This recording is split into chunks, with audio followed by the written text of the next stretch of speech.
There are 8 siblings in my family, and we are insanely close. Samantha, or Sammy, Perks was just one part of a big family, but her sister Danny would argue she was the glue that held it together. Everyone in our family, I think if you said, "Who's your best friend?" everyone would say Sammy. She was just that type of person. It won't be the same without her. She was definitely the backbone of who we are. The two sisters spent Saturday afternoon doing what they loved, being together. She lived to be a mom. There was no question about it. And being moms. We had been to lunch, she and I, and to the mall. We were looking for tap shoes. Our daughters had just started dance lessons together. Afterwards, Sammy and her daughters were on their way to Grandma's on State Route 218 near Smithfield.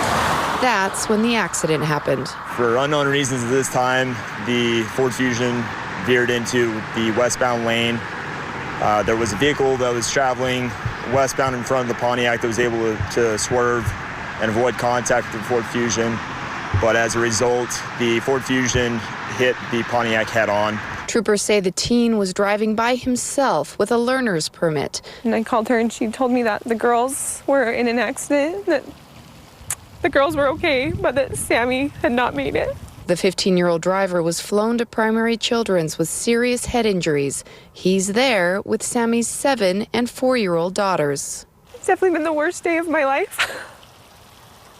When you find out that your baby sister and your best friend isn't going to be around anymore, there's not much you can do to make that okay. Sammy leaves behind a big network of people who loved her, people who needed her, people who will now take care of her girls like she took care of them. I think that just like their mom, they will take this and they will make it work for them and they will take on the world because that's how she raised them.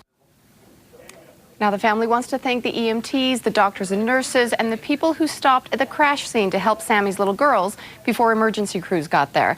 A GoFundMe account has been set up to help cover funeral expenses. Any extra will go towards helping the girls. You can find a link for that on our website, ksl.com. Back to you.